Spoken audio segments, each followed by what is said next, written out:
Bueno, yo les voy a hablar sobre el uso clínico de las células hematopoyéticas.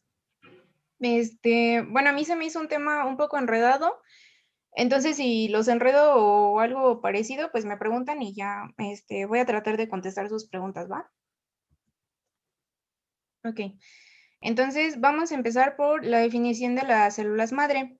Son células con el potencial de formar muchos tipos diferentes de células y están definidas por dos capacidades. La primera es de diferenciarse hacia otros tipos de células y la segunda es de renovarse a sí misma. Esto quiere decir que cada división de una célula madre va a crear al menos otra célula madre. Estas dos capacidades van a ser la base de su utilidad y promesa para todo el campo médico y sus tratamientos que actualmente se están tratando de llevar a cabo y bueno, la investigación y demás. Se pueden clasificar en cuatro tipos según su ascendencia y potencial de desarrollo. Bueno, según yo lo que encontré en el libro Doc, decía que solo había tres, que eran a partir de las pluripotentes, pero bueno, en todos los artículos y demás que yo revisé, había cuatro tipos, entonces también incluí la cuarta, que es la totipotente. Sí, está Son, bien, ¿perdón? está bien. Ah, vale. Bueno, las células totipotentes van a ser células de tejido, no, las células totipotentes van a ser células madre que van a tener capacidad de desarrollar células de tejido embrionario y extraembrionario. Esto quiere decir que, bueno, durante el desarrollo embrionario van a ser capaces de formar el embrioblasto y el trofoblasto. El trofoblasto es, bueno, el que va a ayudar al desarrollo del cigoto en bueno, durante su desarrollo. Y bueno, el cigoto va a ser la célula madre totipotente por excelencia. Las pluripotentes van a ser las que van a dar todas, bueno, pueden diferenciarse en todas las células de un mismo organismo. Y estas, bueno, las que se toman como ejemplo van a ser las células madre embrionales. Las células multipotentes van a ser las células de un mismo, que van a dar otras células de un mismo linaje. Y estas, bueno, estrictamente hablando, van a ser las células madre hematopoyéticas. Y las unipotentes, bueno, van a ser solo el tipo de célula que pueden dar a otras células bueno, iguales que ellas mismas. Luego, la medicina regenerativa bueno, se va a sustentar en conductas adoptadas por el organismo para reemplazar células dañadas por células sanas en distintos procesos. Sus métodos terapéuticos van a incluir el trasplante de células madres, el uso de moléculas solubles, la terapia génica y la ingeniería de tejidos. Bueno, para que esta medicina regenerativa se desarrolle, pues obviamente se va a necesitar un tipo de célula adecuada bueno, para su trabajo. Y la primera que se encontró bueno, fueron las células madre embrionarias. Las células madre embrionarias o ESCs, por sus siglas en inglés, van a poseer una alta capacidad de autorrenovación y potencial regenerativo. Y además van a ser capaces de generar todos los tejidos de las tres capas germinales de un organismo. Mm, bueno, ok. Este, Para obtener estas células madres embrionarias va a ser necesario que se obtengan de la masa celular interna del blastocisto. Y esto va a implicar necesariamente la destrucción del embrión. Y obviamente en embriones humanos se va a convertir en un proceso éticamente cuestionable. Por lo mismo de que, bueno, ya tiene un cigoto formado y se supone que se está generando nueva vida y pues eso lo hace para algunas personas éticamente incorrecto. Les puse esta fecha de 1998 porque es la fecha donde se obtuvieron las primeras células madre embrionarias de procedencia humana. Todas las investigaciones y demás que se hicieron con este tipo de células, bueno, yo el único dato que encontré acerca de esto fue que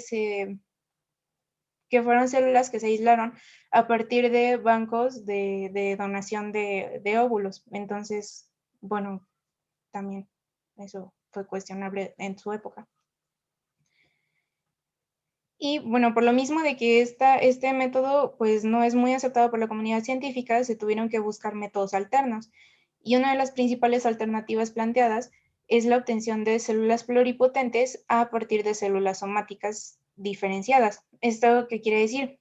Que durante, bueno, lo que ya habíamos visto al final de la clase pasada, es que las células madres pues pueden dar origen a varias células y conforme se van diferenciando, pues obviamente se van, dentro de los tejidos se van madurando y, bueno, una de sus características es que obviamente ya no puede regresar a ser el tipo de célula que puede dar otros tipos de tejido, o sea, que ya no puede pasar de ser una célula multipotente a una totipotente, ¿no? Entonces, bueno, en 2006, Takahashi y Yamanaka demostraron que induciendo la expresión de un grupo de genes de pluripotencia mediante transducción viral en fibroblastos de ratón, esto quiere decir que utilizaron, bueno, obviamente utilizaron fibroblastos de ratón para el experimento, y la pluripotencia mediante transducción viral quiere decir que utilizaron un virus como vector para, bueno, para inducir ciertos genes en otras células, y el usar un virus como vector va a permitir que estos genes se traduzcan de una manera más controlada. Y bueno, a partir de esto demostraron que era posible reprogramar el desarrollo celular y obtener células con características muy similares a las embrionales, que ya habíamos comentado que las embrionales pues no eran muy bien vistas para ser usadas para experimentos. Y los principales genes que se encontraron para, para inducir este tipo de respuesta en las células somáticas fueron OCT4, SOX2, KLF4, NANOG y MYC. Lo que pasa es que, bueno, según el artículo que se lea y según los experimentos que fueron surgiendo, el NANOG y el CEMIC no fueron utilizados en todos. O sea, esto quiere decir que fueron, o sea, no fueron indispensables para inducir este tipo de reacción en las células somáticas. El OCT4 viene del gen PU5F1, que va a estar localizado en el brazo corto del cromosoma 6. Y este gen se encarga de mantener la pluripotencia. Durante el desarrollo embrionario normal, este gen está muy controlado porque en bajas cantidades puede ser letal para el embrión, pero en altas va a inducir la diferenciación rápida, lo cual pues obviamente no es algo bueno dentro del desarrollo embrionario, porque se tiene que mantener esa totipotencia durante ciertas etapas del desarrollo embrionario. El SOX2 va a estar dado por el gen SOX2-OT, y este se va a localizar en el brazo largo del cromosoma 3. Bueno, su acción va a ser mantener la pluripotencia hasta etapas tardías del desarrollo. Esto quiere decir que este gen no solo se va a encontrar en el periodo embrionario, sino que también se pudo ver aislado en células madres neuronales de pacientes adultos. El KLF4 va a estar localizado en el brazo largo del cromosoma 9 y va a inhibir P53, previniendo la salida de las células del ciclo celular y contrarrestando la acción de CEMIC en la inducción de la apoptosis y diferenciación. Y bueno, las que ya les había comentado que fueron no fueron indispensables durante este tipo de experimentos, pero que igualmente se incluyen en muchas de las investigaciones, va a ser el NANOG, que va a ser determinante de la capacidad de reprogramación, y el CEMIC, que va a ser un potente oncogen inhibiendo la diferenciación celular y la metástasis. ¿Hasta aquí tienen alguna duda?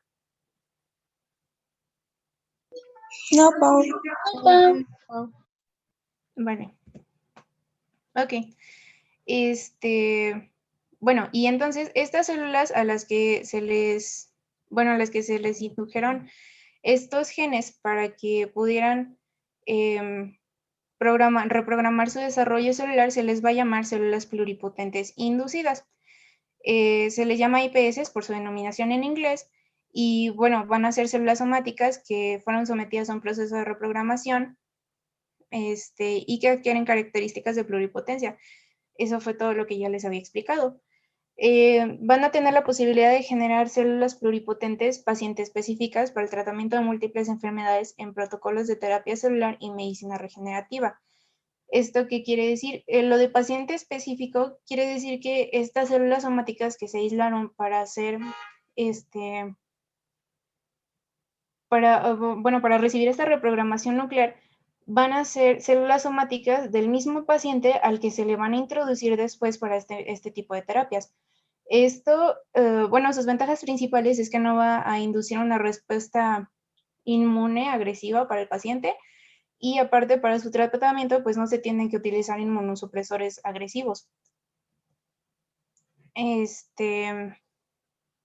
Bueno, claro que todo este tipo esta ciencia y toda la terapia en medicina regenerativa pues es una ciencia bastante nueva. Entonces tiene sus pros y sus contras. La generación de líneas celulares pluripotentes paciente específicas representa una oportunidad única para el tratamiento de múltiples enfermedades de una manera eficiente y segura, que era lo que les había comentado sobre que no producen una respuesta inmune agresiva, ni ningún tipo de riesgo de ese tipo para el paciente. Pueden obtenerse a partir de varias células somáticas, abriendo de esta manera un mayor espectro de posibilidades. ¿Qué quiere decir? Que normalmente estas células pues sean aisladas o de la médula ósea o de la sangre periférica del paciente, pero se ha demostrado que también pueden ser células, células aisladas de un paciente, no sé, del hígado, del pulmón, del páncreas, también pueden ser aisladas de estas partes. Entonces, da una posibilidad más grande a que puedan obtener este tipo de células. El problema es que tiene una baja eficiencia en su obtención. Creo que leí en algún artículo que decía que se podía, de todas las muestras que se tomaban, creo que solo el 1% de estas células podían ser inducidas a células que mostraran este tipo de características como embrionales. Eso quiere decir que, tiene una baja eficiencia o baja tasa de, pues sí, o sea que se pueden convertir muy pocas células de todas las que se aíslan.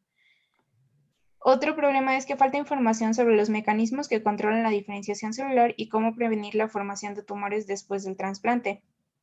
Esto, conlleva que puedan generar neoplasias y, y en pacientes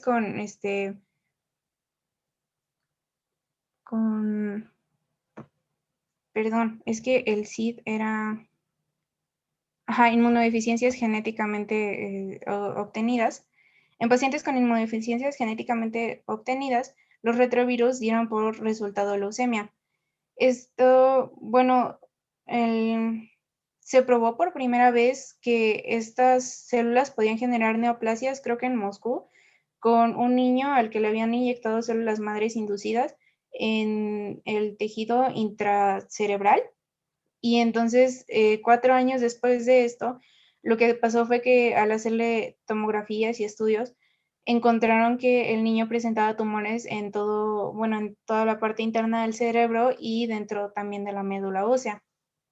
Esto quiere decir que aún falta conocer mecanismos para impedir que estas células hagan tumores y teratomas y neoplasias y todo ese tipo de cosas que pueden ser inducidas por este tipo de genes. Ok, entonces el trasplante de células, células hematopoyéticas. Este tipo de trasplantes se pueden hacer mediante la médula ósea y actualmente también se utiliza también la sangre periférica y la sangre del cordón umbilical como fuentes alternas, ya que el trasplante de médula ósea es un método altamente invasivo que aparte requiere anestesia y, obviamente ciertos cuidados posteriores a que se realice este tratamiento. Una ventaja del trasplante de médula ósea es que solo con el 10% de médula ósea total de un donante se puede restituir el sistema hematopoyético del receptor de este trasplante. Por ejemplo, ventaja de la sangre del cordón umbilical es que el cordón umbilical no va a generar una respuesta, o bueno, no va a tener un menor riesgo de enfermedad de injerto contra huésped.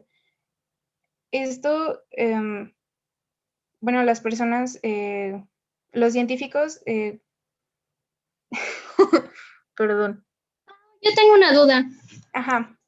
Por ejemplo, en el enfoque clínico mencionaba acerca de que a los pacientes se les puede volver a como insertar sus células después de un trasplante. Entonces, esa parte no me quedó muy clara. ¿Me puedes explicar, por favor? Pacientes después de claro, claro. Sí, lo que pasa es que lo que se hace es que pacientes que, por ejemplo, van a recibir quimioterapia o este tipo de tratamientos que son bastante agresivos, lo que se hace es que se va a aislar cierta cantidad de células, células madres hematopoyéticas de la sangre periférica de este paciente. Y entonces estas se pueden criogenizar y obviamente después se pueden para su posterior uso. Lo que hace este tipo de tratamientos es que se obtiene esa sangre del paciente antes de que sea tratado con este tipo de quimioterapias o métodos agresivos. Y una vez que el paciente va y toma su terapia y regresa, obviamente su sistema pues está, bueno, o sea, este tipo de tratamientos, pues lo que hacen es que matan células neoplásicas, pero también obviamente destruyen parte del sistema sano del cuerpo, de los tejidos. Y entonces se tiene que regresar esas células que se obtuvieron del paciente antes del tratamiento, se descriogenizan, se dice, y entonces ya se regresan al paciente y lo que pasa es que esas células que pues están pues todavía tienen esa capacidad de regeneración y que pues están sanas porque no recibieron esa radiación, se pueden regresar al cuerpo y entonces lo que hacen es que se recuperan más rápido los pacientes de los tratamientos y su sistema inmune obviamente no decae tanto y bueno, tiene varias ventajas este tipo de tratamientos. Gracias, me resolviste mi duda. De nada. Bueno, eso que les estaba diciendo sobre las células hematopoyéticas que son preservables mediante congelación fue lo que les acabo de explicar.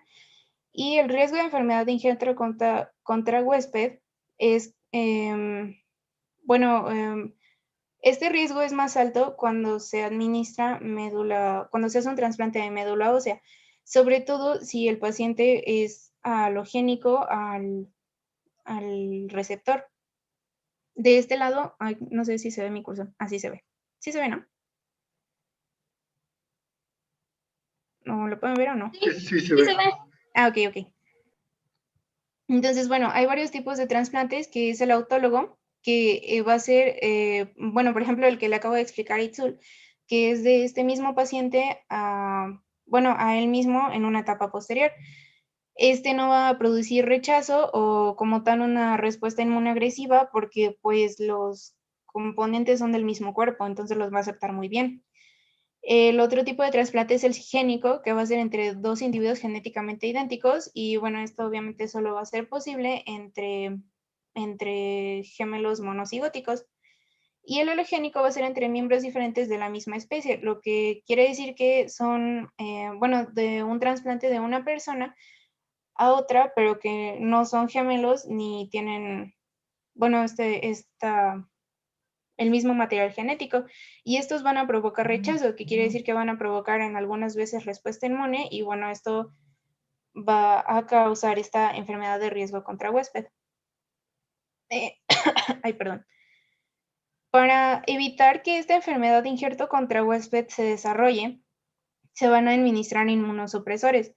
Pero obviamente estos pues van a debilitar el sistema inmune y va a haber un riesgo más alto de infección y de susceptibilidad a tumores. Entonces, bueno, ahí tienen como un pro y un contra. No va a causar enfermedad de injerto, pero puede causar más fácilmente infecciones porque el sistema inmune va a estar debilitado. Ok, bueno, el primer registro que encontré que se hizo de este tipo de trasplantes fue el 24 de febrero de 2004 en Cuba. Bueno, o sea, ajá, el primer procedimiento que se utiliza en Occidente fue de un paciente con isquemia crítica de miembro inferior y se realizó un trasplante autólogo de médula ósea. Esto fue, bueno, como les acabo de decir, que se utiliza una muestra al mismo paciente y, bueno, a este paciente se le sacó médula ósea y se le implantó en el miembro inferior que tenía esta isquemia crítica. Ajá, sí, a partir de esta les voy a explicar lo anterior. Bueno, las células de la médula ósea van a tener cierta ventaja respecto a las células de la sangre periférica, ya que las células de la médula ósea van a tener presencias de células madre que no van a estar tan presentes en la sangre. Tanto en la médula ósea como en la sangre, bueno, van a estar las células hematopoyéticas, que van a ser progenitores CD34 positivos. ¿Esto qué quiere decir? Que las CD34 positivas son proteínas, me parece, unidas a membrana que bueno, sí, se van a expresar y va a ser un método para poder clasificar, bueno, para poder identificarlas. Esto no quiere decir que todas las células que expresen CD34 van a ser células hematopoyéticas, pero lo van a hacer en su mayoría. Esto, bueno, estas células durante las investigaciones se aislaron y se dieron cuenta que pueden inducir a procesos hematopoyéticos, pero aparte pueden inducir a procesos endoteliales y cardíacos. La contribución de las células madres adultas o hematopoyéticas en los tejidos cardíacos se demostró. Ay, perdón, creo que es ruido de fondo, pero sí me siguen escuchando bien, ¿verdad? Sí, Sí. Sí, Ah, se ok. escucha. Tipo. Ok. Entonces, estas células hematopoyéticas se dieron cuenta que se pueden diferenciar a veces en tejido cardíaco mediante biopsias en pacientes con trasplantes de corazón. Lo que se hizo fue que, bueno, a una población de pacientes varones trasplantados con corazones de donantes que fueron mujer, bueno, posterior a su muerte se hicieron biopsias y las biopsias cardíacas identificaron que aproximadamente entre el 7 y el 10% de los cardiomiocitos provenían del propio receptor. ¿Cómo se demostró esto? Porque las células se podían identificar con cromosoma Y. Y bueno, esto quiere decir que, bueno, sí sus células bueno, o sea, sí el corazón era trasplantado, pero parte de sus células hematopoyéticas hicieron la función de regenerar tejido cardíaco. Y bueno, obviamente van a inducir tejidos hematopoyéticos, pues porque esa es su línea celular principal, y aparte tejidos endoteliales. Y a esto iba con la pasada diapositiva. Los tejidos endoteliales, bueno, se vio que se pueden inducir para diferenciarse en tejidos endoteliales y por eso se utilizaron durante el tratamiento de este paciente con isquemia, ya que, bueno, la isquemia es la falta de irrigación en el miembro y a este paciente lo que le habían, bueno, su diagnóstico es que era obviamente isquemia crítica y lo habían ya mandado bueno, a que le amputaran el miembro. Y como le trasplantaron estas células, entonces sus tejidos endoteliales se regeneraron poco a poco y ya no le tuvieron que amputar el miembro al paciente. Otros tipos de células, estas sí ya son principalmente de la médula ósea, van a ser las mesenquimales. Se demostró que in vitro son capaces de diferenciarse a tejidos mesodérmicos funcionales como osteoblastos, condroblastos, adipocitos y mioblastos esqueléticos. Las site population cells son capaces de diferenciar en células hematopoyéticas en humanos, roedores o en otras especies. Y las células progenitoras adultas multipotenciales o MAX Bueno, estas son de reciente descubrimiento y se vio que son capaces de proliferar in vitro a más de 120 divisiones celulares sin un aparente envejecimiento.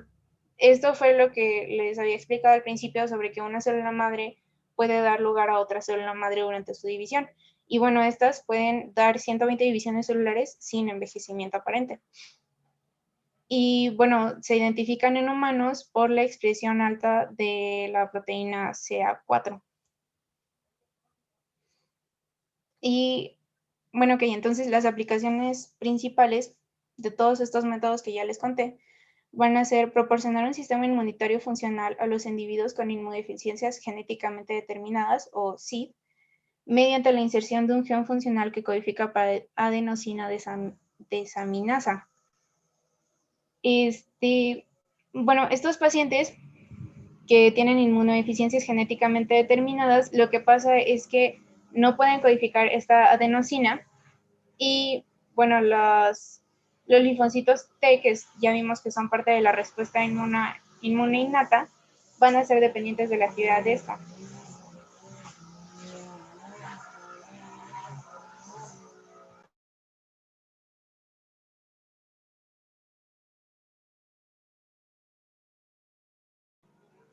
Una disculpa por el ruido.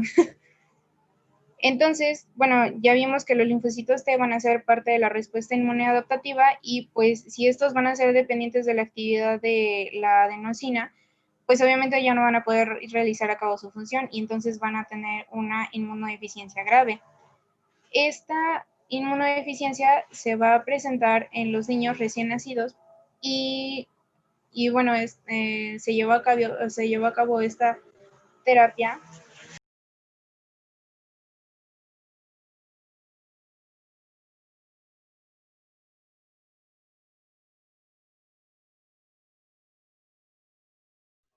Bueno,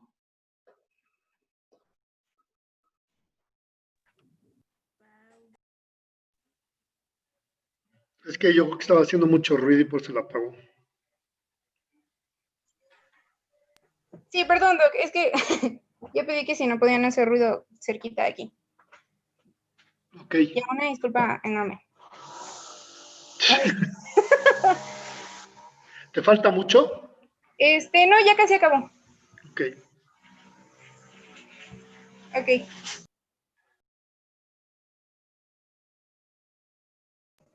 Bueno, entonces, estos linfocitos T, como van a ser dependientes de la adenosina desaminasa, pues ya les dije que van a causar una inmunodeficiencia grave y se va a, bueno, a manifestar en pacientes recién nacidos.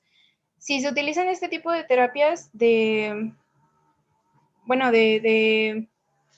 trasplante de células hematopoyéticas, se calculó que en los pacientes trasplantados antes de los 3 meses y medio va a haber una sobrevida del 97%. Esto es pues una tasa súper alta. Y para aquellos trasplantados después de ese tiempo va a haber una sobrevida del 69%. Esto los va a llevar a que tengan una respuesta inmune correcta o parecida a la normal y van a llevar un tipo de vida más llevadera que si tuvieran esta inmunodeficiencia sin tratar. Otra aplicación va a ser para reemplazar un sistema hematopoyético defectuoso por uno funcional al curar a pacientes que tienen trastornos genéticos de la hematopoiesis que ponen en peligro la vida, por ejemplo, la anemia falciforme, y para restituir el sistema hematopoyético de pacientes con cáncer después de tratamiento con dosis de quimioterápicos. Y bueno, esta se espera que en un futuro también ayude con tumores sólidos, porque los tumores sólidos reaccionan mejor a unas terapias de radiación y citotóxicos en dosis altas, pero estos obviamente van a inmunodeprimir y a comprometer la vida del paciente. Entonces, si se puede restituir el sistema hematopoyético cada vez que estos pacientes, lleven a cabo sus tratamientos, entonces los tumores sólidos van a tratarse de una mejor manera. Y... vale. Bueno, la inmunodeficiencia combinada grave, como ya lo habíamos hablado anteriormente, va a ser un grupo de enfermedades con defectos genéticos que van a involucrar la inmunidad celular y humoral. van a originar una gran deficiencia de la función inmune que lleva a infecciones recurrentes y generalmente fatales en los primeros meses de vida. Y bueno, uno de los principales síntomas van a ser diarrea crónica, neumonía intersticial, candidiasis persistente o recurrente y detención de peso y talla. Y la anemia falciforme pues va a ser una hemoglobinopatía estructural de origen genético caracterizada por la presencia de la hemoglobina S, que esta va a tener, creo que es una anomalía en la región beta de la hemoglobina. Y bueno, va a incluir la microcirculación y aumenta la susceptibilidad a infecciones.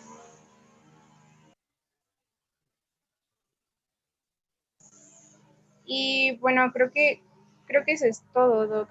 Sí, eso es todo. Muy bien, estuvo muy bien, nada más que un poco largo, ¿no? Sí, perdóneme, lo traté de resumir lo más que pude, pero creo que leí tanta información que no lo resumí muy bien. Ok, entonces parte del ejercicio es ese, que aprendan a resumir en 15, 20 minutos máximo la información. Sí, Doc, en serio lo traté de resumir lo más que pude. Muy bien. ¿Tienen algunas preguntas los demás? No, creo que quedó muy claro. Estuvo padre, Pau. Sí, estuvo muy bien. Ay, gracias, Dani. Oye, si puedes poner la diapositiva donde está el trasplante, por favor. Ahí está. Entonces, nada más para resumir aquí lo que dijo su compañera, muy bien, muy buenas diapos. Cuando tenemos un trasplante de médula o un trasplante de tejidos, normalmente es halogénico porque difícilmente los MHC van a estar iguales al de la otra persona. La única manera es que tengamos un gemelo idéntico y eso se llama un trasplante singénico.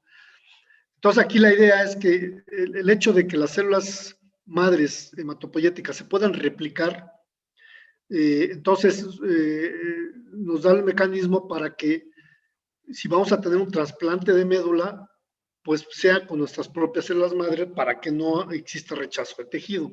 Entonces para eso se pueden obtener de la médula ósea estas células madre, o se puede obtener del cordón umbilical al nacer y estas se pueden mantener congeladas hasta que las necesitemos.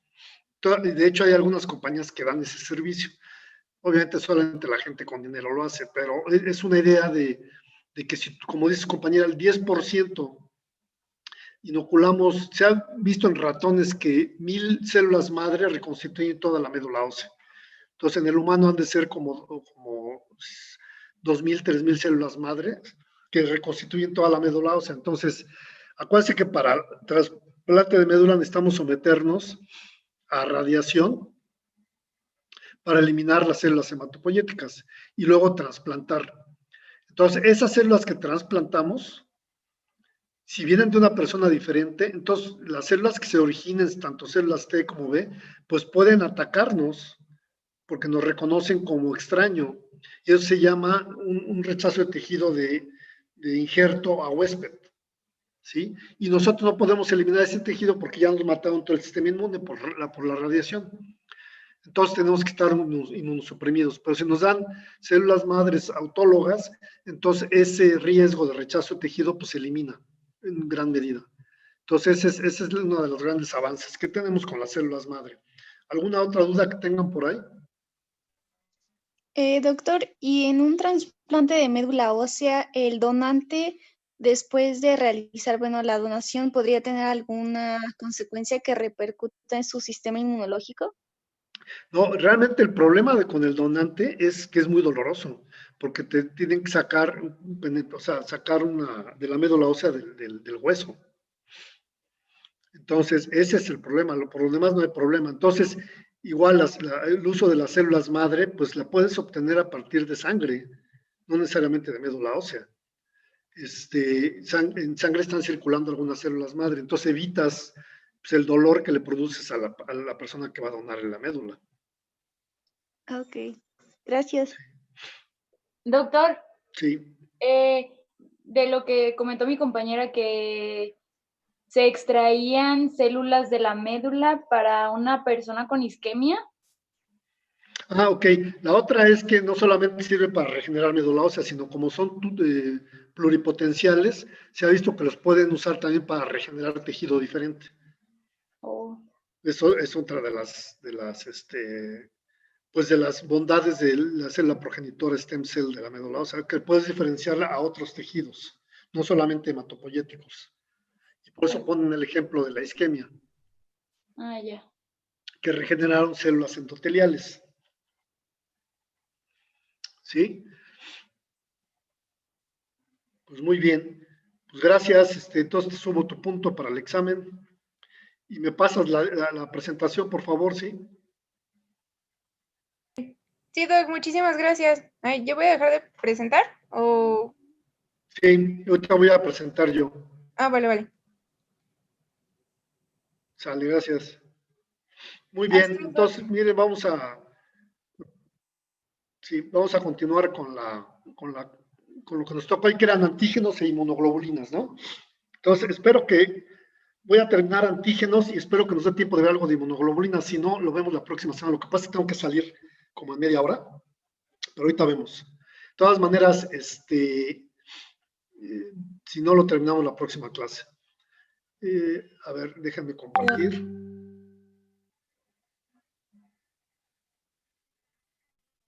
Uy.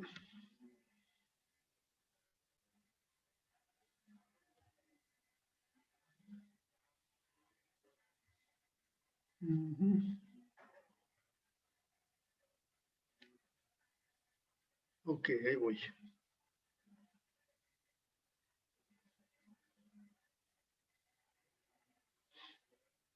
Ahí lo ven, ¿no? Sí, doctor.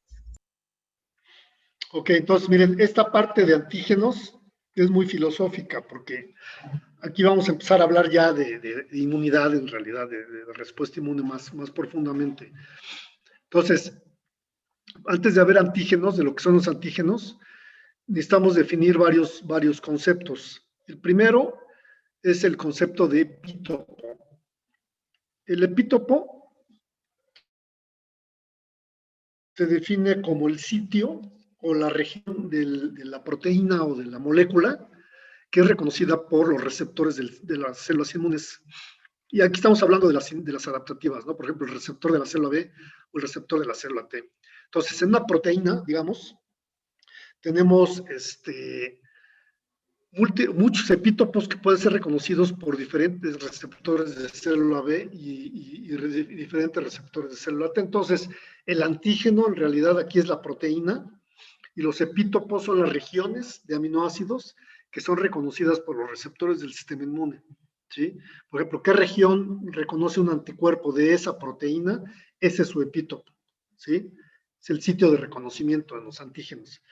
El apteno, vamos a ver acá, que tanto epítopo como apteno van a tener que ver con dos conceptos inmunológicos muy importantes, que es antigenicidad e inmunogenicidad, que hace un cierto tiempo pues, la gente lo usaba como sinónimo y en realidad no lo son.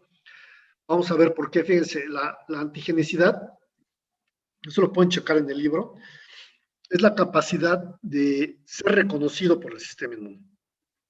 ¿Sí? O sea, un antígeno puede ser reconocido por el sistema inmune, pero no necesariamente al ser reconocido es capaz de inducir una respuesta inmune. ¿Sí?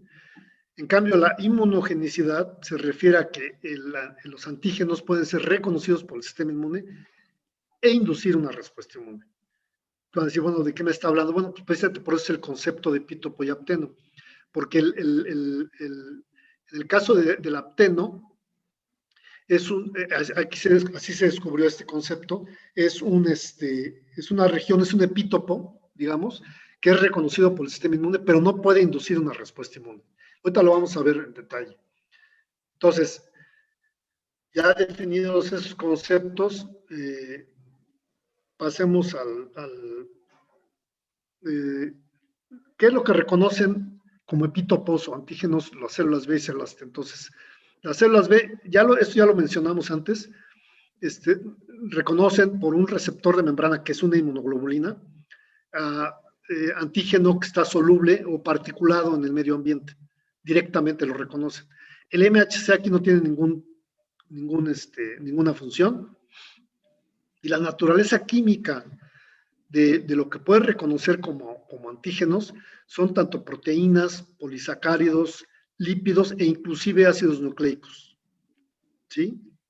Y ahorita vamos a ver las propiedades de los epítopos que tienen lo que reconoce la célula B, dado que estos epítopos pueden ser secuenciales, o sea, lineales o conformacionales.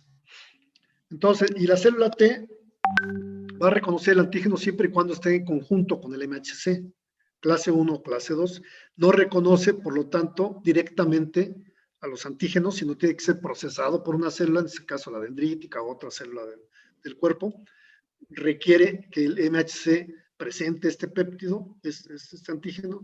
¿Y qué es lo que reconoce la célula T? Principalmente reconoce proteínas, ¿sí? Y en algunos casos, bajo ciertas circunstancias, puede reconocer lípidos o glicolípidos, ¿sí?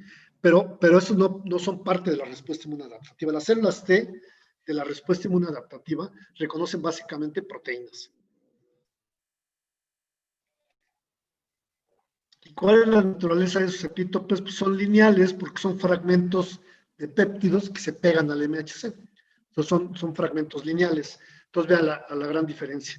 Entonces, aquí para ver una de las cosas que decimos, pues, ¿qué es un antígeno, no? Pues el antígeno básicamente es aquello que reconoce el sistema inmune y que induce una respuesta inmune. Básicamente es algo extraño al cuerpo, ¿sí? Es algo que es extraño al cuerpo. Entonces dicen, bueno, pues, ¿cuáles son los mejores antígenos? Es una pregunta que se hicieron desde el siglo pasado, ¿no? Y aquí tenemos una tabla de varias proteínas que son antígenos en humano. Tiene la globulina gamma de bovino, la albúmina sérica de bovino, la flagelina, que es una proteína bacteriana, la lisocima de huevo, la hemocianina de las cazuelas de mar, que es un artrópodo, que se abrevia como KLH, ovoalbúmina, que es albúmina de pollo, la mioglobulina del esperma de la ballena. El esperma de la ballena es la grasa, la capa de grasa o la capa protectora que tiene la piel la ballena. Y la toxina de tétanos, que es bacteriana. Y aquí tenemos los pesos moleculares. Entonces, lo primero que se dijo fue que los pesos moleculares determinaban la antigenicidad de las proteínas. Mientras más peso molecular, pues mejor. Y en cierta manera es cierto, o sea, una proteína de alto peso molecular generalmente puede ser más potente que una proteína de bajo peso molecular, pero eso no es todo. Aquí en esta tabla tenemos varias cosas. Uno, si estas proteínas las inoculamos en un ser humano, las que más van a inducir una respuesta inmune, aparte de su peso molecular, van a ser las que estén más distantes filogenéticamente. ¿Qué quiere decir? Que sean proteínas que vienen de organismos muy distantes filogenéticamente al humano. Por ejemplo, las bacterias, los artrópodos, y en este caso están representados como la flagelina, el KLH, el tétanos toxoide. Entonces, la respuesta inmune que tenemos contra esas proteínas es mucho mayor que la que tenemos contra globulinas bovinas o globulinas de pollo, ¿sí? O proteínas de pollo, porque están más cercanas a nosotros, ¿sí? Entonces, la antigenicidad también tiene que ver con la distancia filogenética. Mientras más está alejado el organismo del cual viene esa proteína, pues nosotros vamos a responder más, ¿sí? Y la tercera sería la capacidad de inducir toxicidad. Si tenemos, por ejemplo, la flagelina comparada con la toxoide tetánico, el toxoide tetánico es mucho más inmunogénico, a pesar de que ambas vienen de bacterias, pero el toxoide es una toxina. Y entonces eso hace que sea más inmunogénica, o sea, más inmunogénica y antigénica, ¿sí? Entonces, ¿qué determina la inmunogenicidad y antigenicidad de las proteínas o de los antígenos? Pues es el peso molecular, la distancia filogenética en especies y su capacidad de generar toxicidad, ¿sí? Entonces, aquí no ponemos, por ejemplo, en el caso de la respuesta de anticuerpos o de células B, pues también que los lípidos, el ácido nucleico, el DNA, pueden ser antígenos para las células B, pero desde luego que son mucho menos antigénicas e inmunogénicas que las proteínas. ¿Sí? Por ejemplo, tenemos el ejemplo de una enfermedad, lupus eritematoide, y es una enfermedad autoinmune en la cual las células B empiezan a reconocer proteínas propias como extrañas por un defecto en la generación de células B, y también pueden reconocer DNA, y mucho del daño que generan es por los anticuerpos que se generan contra DNAs propios. Entonces, el DNA también puede ser un antígeno, ¿sí? Aunque esté muy conservado. Entonces, aquí les quería mencionar la cuestión de los adyuvantes. A lo largo del curso hemos hablado de adyuvantes. El adyuvante es una sustancia que se pone para aumentar la respuesta inmune adaptativa. Es lo que les decía cuando veíamos la respuesta inmune. ¿Y qué es lo que sucede? Desde el siglo pasado se empezó a estudiar los adyuvantes, pero no se sabía cómo funcionaban. Por ejemplo, en algunas vacunas que tenemos ahorita para varios patógenos, le ponemos adyuvante. El adyuvante que se le pone es el aluminio, sulfato potásico de aluminio, que es un gel que hace que la proteína o el antígeno que estemos metiendo se quede mucho tiempo en el organismo, se esté soltando poco a poco para estar estimulando el sistema inmune a largo plazo. Pues no solamente eso, se descubrió que los adyuvantes en realidad son PAMPs, o sea, son patrones moleculares derivados de patógenos o DAMs. En el caso del sulfato de aluminio, es un DAM que ingresa a la célula y estimula a los NOTs para hacer inflamasomas, ¿se acuerdan? Y tenemos varios adyuvantes, pero lo más famoso es el adyuvante incompleto de Freund, se llama, lo hizo un cuate Freund. El incompleto es simplemente aceite mineral que estimula el sistema inmune innato y además guarda el antígeno por mucho tiempo. El adyuvante completo es el aceite mineral con paredes de micobacteria que estimula el sistema inmune innato a través de TLRs. Esos adyuvantes no son usados en humanos porque son demasiado potentes, ¿sí? Y varios, el LPS, por ejemplo, es que le pega a TLR4, pues es un adyuvante que se puede usar para matar la respuesta inmune. Y uno que yo uso mucho en mi investigación es un RNA sintético de doble cadena que se le pega al TLR3 y yo lo uso como adyuvante en mis investigaciones. Entonces, se los menciono porque el uso de los adyuvantes vino a revolucionar la inmunología, porque si ustedes inoculan, por ejemplo, albúmina bovina en humano, van a tener una respuesta baja, porque está muy, pues es de bovino, entonces está muy cercana al humano. Pero si le meten adyuvantes a albúmina bovina, aumenta la respuesta de 100 a 1000 veces más. Y eso es porque el sistema inmune innato se sobreactiva y sobreestimula al sistema inmune adaptativo. Entonces, para que sepan de una vez lo que son los adyuvantes y su importancia en la generación de vacunas. En las vacunas actuales, por ejemplo, contra coronavirus, vamos a ver los que se están haciendo ahorita, están usando vectores de expresión de virus como adenovirus, que los usan como acarreadores de la proteína S de coronavirus. En ese sentido no necesitamos adyuvantes porque el propio vector que viene de adenovirus ya es un adyuvante, es un PAM que va a estimular el sistema inmune innato. Pero si ustedes inoculan la proteína S del virus sola, van a tener que usar adyuvante. ¿Sí? Entonces, las vacunas que se hagan contra la proteína S purificada necesitan forzosamente un adyuvante. ¿Sí?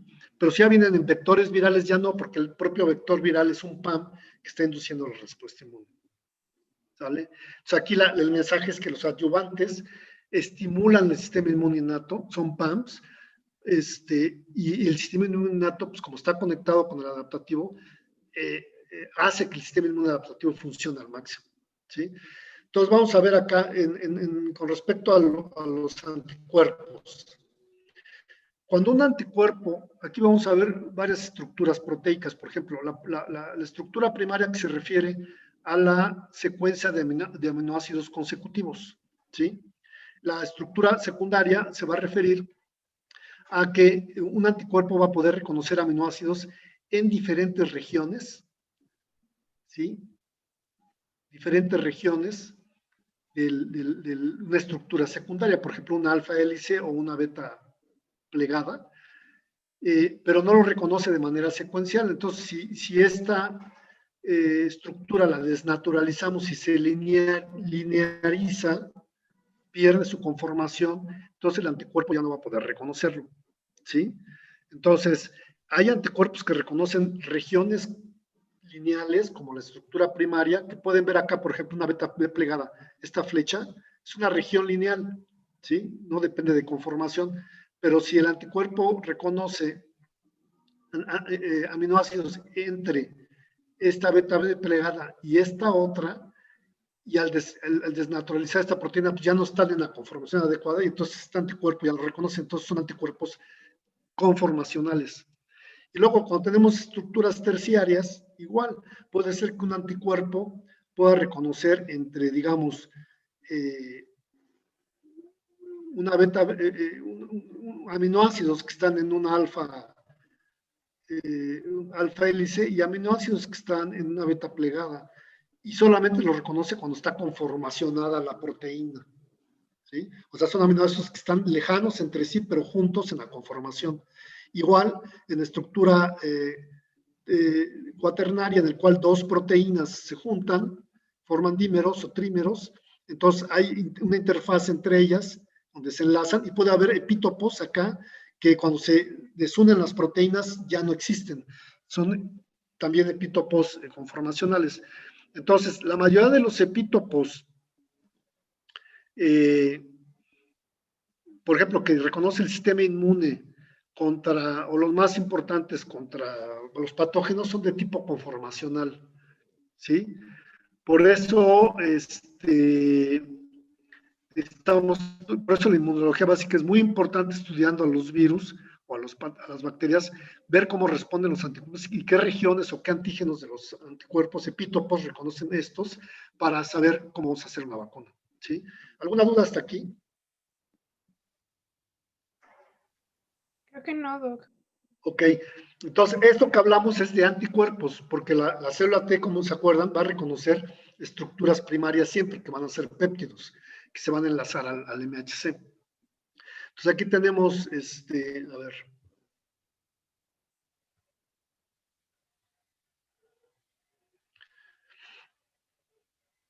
Un ejemplo, miren, es un ejemplo de cristalografía de las plantas. Aquí tenemos un anticuerpo que tenemos en azul y pues creo que en azul es la cadena ligera y en rojo está la cadena pesada. Y esas son las regiones de reconocimiento, las regiones variables, ¿se acuerdan? Y aquí están reconociendo un antígeno.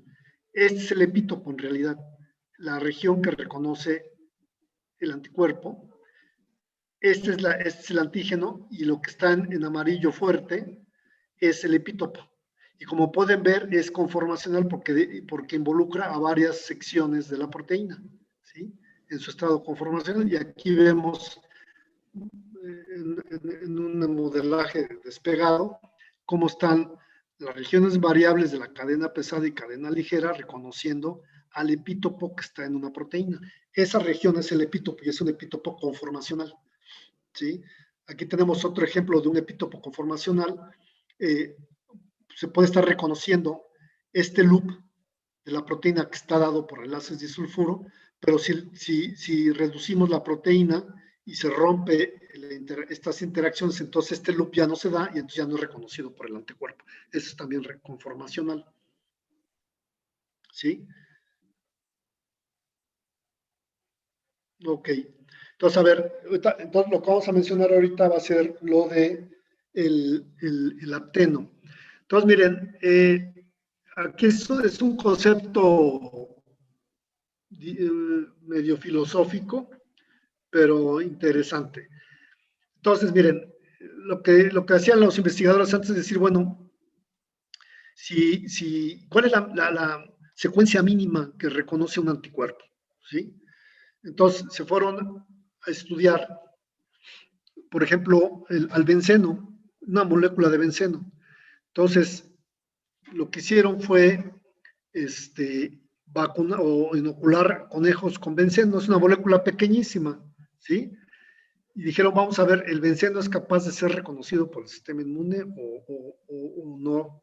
Entonces, lo que vieron es que si inoculaban benceno a los conejos, pues no había generación de anticuerpos. Bueno, pues está bien, pero entonces la cuestión es si ese benceno lo conjugaban o entrecruzaban bioquímicamente con una proteína, vamos a poner ovalbúmina de bovina, e inoculaban esa proteína entrecruzada con benceno, entonces encontraban que había anticuerpos contra la proteína, obviamente, pero también contra el benceno. Dijeron, ah, caray, entonces, ¿por qué se está dando este fenómeno? Todo lo que dijeron, pues, lo que pasa es que el benceno funciona como apteno. ¿Qué quiere decir? Es una molécula que sí puede ser reconocida por el sistema inmune, pero que no es capaz de inducir una respuesta inmune por sí sola. Entonces, es lo que llamamos antigenicidad. O sea, el benceno puede ser reconocido por anticuerpos, pero por sí solo no puede inducir una respuesta inmune. O sea, no es inmunogénico. ¿Sí? ¿Sí le captan ese concepto? Sí, doctor. A ver. Entonces, eso lo extrapolaron a la vida real y dijeron, ah, bueno, ¿qué pasa? Vamos a ver un virus. En realidad, lo que está diciendo el apteno es que, por ejemplo, si ven los triangulitos rojos en el virus, pues esos son sitios de reconocimiento de anticuerpo. Eso lo vamos a llamar un antígeno. ¿Sí?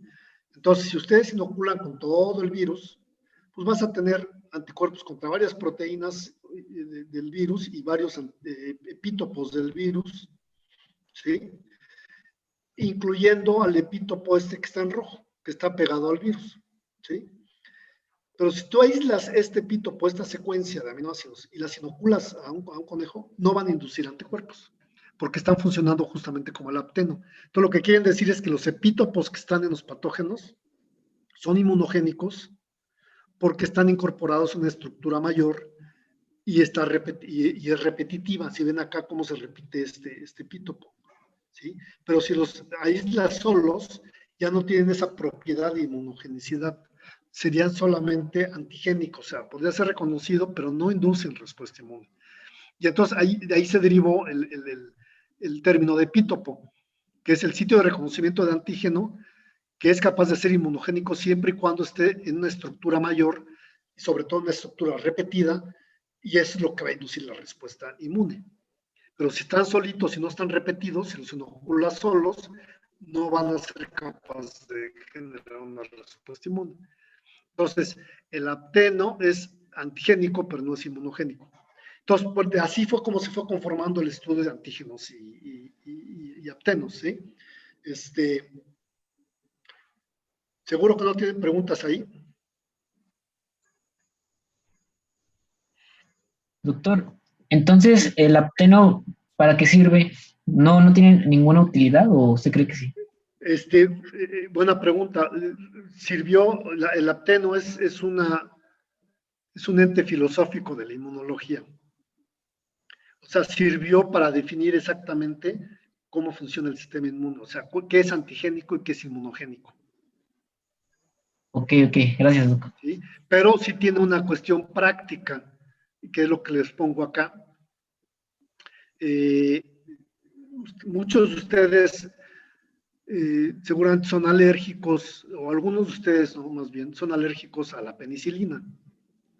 Entonces, la alergia a la penicilina pues, es genética y también se puede inducir por la inyección de muchas veces de penicilina. ¿Qué sucede? Lo que pasa es que la penicilina es un compuesto pequeño, ¿sí? Que se puede enlazar de manera espontánea con la proteína séricas. Si ven acá, aquí tenemos la penicilina, cómo se enlaza con aminoácidos de una proteína sérica. Entonces, la penicilina por sí misma no puede inducir la generación de anticuerpos cuando la inyectan o cuando la tomamos.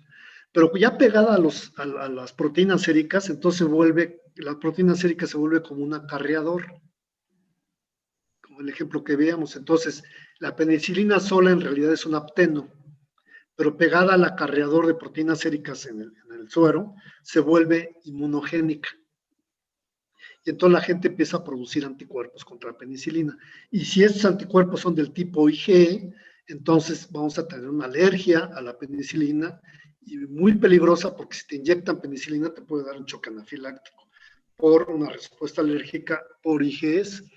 Y es el ejemplo clásico de un apteno que al pegarse con una proteína va a generar una respuesta inmune, o sea, se vuelve inmunogénica. Es la base de la respuesta alérgica contra la penicilina y contra otros compuestos, otros fármacos.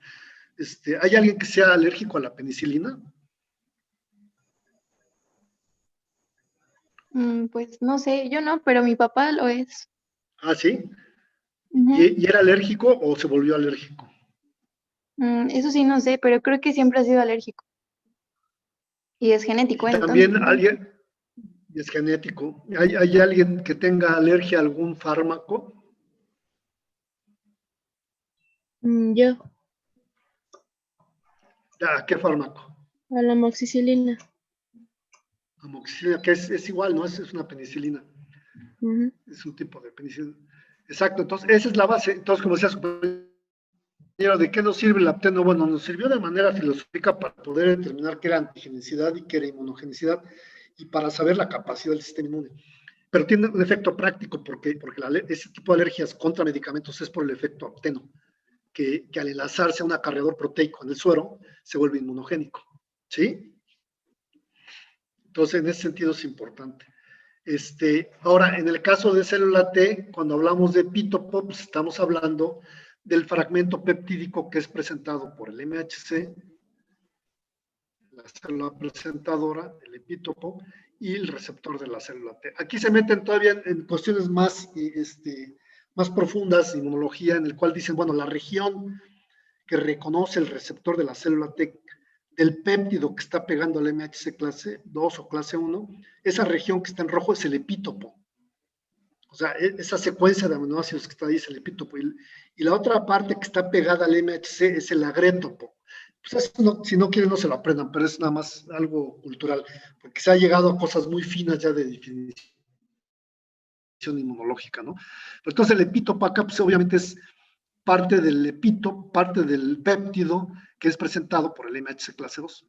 Y como pueden ver, son péptidos que provienen de proteínas procesadas, ¿no? En fin. Ok, eso sería todo por la parte de antígenos. Entonces yo creo que le dejamos hasta acá para enfocarnos el próximo martes a las inmunoglobulinas. Yo creo que martes y... ¿Qué día es el próximo martes? ¿Qué fecha es? Es 6 de octubre. 6. Y el viernes sería 9. 9, ¿verdad? Sí. 9, ok. El examen está programado creo que para el 12, ¿no? Sí, lo que está para el 12. Ok. Entonces, terminamos la próxima semana la primera parte del programa, el próximo viernes, y este martes en 8 sería el examen. Entonces, si terminamos el martes, lo de inmunoglobulinas, el viernes lo podríamos ver para dudas. Ok, doctor. Sí, Sí, Doc, está bien. ¿sale? Y hacemos eso. Entonces vamos con un buen tiempo, y entonces para concentrarnos entonces el martes en pura inmunoglobulina, para que se pongan a estudiar. Sí, Doc. Y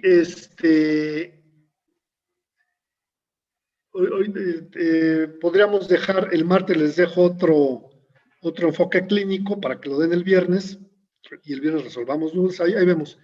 ya que sea el último enfoque clínico de la primera parte. ¿Sale? Sí, doctor. Doc, ¿los Bueno. enfoques clínicos también vendrán en el examen? Les digo, el martes les digo. Es que tengo que ponerme de acuerdo con los otros dos profesores. El examen va a ser departamental, teóricamente. O sea, en teoría tendríamos que aplicarlo los 3 grupos. El problema es que necesito checar la carta operativa, pero no sé si está para el lunes o para el martes el examen. Entonces necesito ponerme de acuerdo con los otros, con los otros maestros, Mario y Gabriela, para ver si va a ser el 12 es martes, ¿verdad? No, el 12 es lunes. Lunes. Y la cuestión es a qué hora lo haríamos, porque ustedes tienen clases, ¿no? En la mañana. Todo el día. El lunes tenemos desde Tenemos las de 7 7 a hasta las 7. 6. De 7 a 7, exacto. Entonces, pues, o a menos que lo hagamos a las 8, para que todos los 3 grupos lo hagan al mismo tiempo. Necesito definirlo, porque si no, pues lo hacemos independiente. ¿Por qué Sí, plataforma está bien. ¿Cómo? ¿Por qué plataforma sería o cómo sería?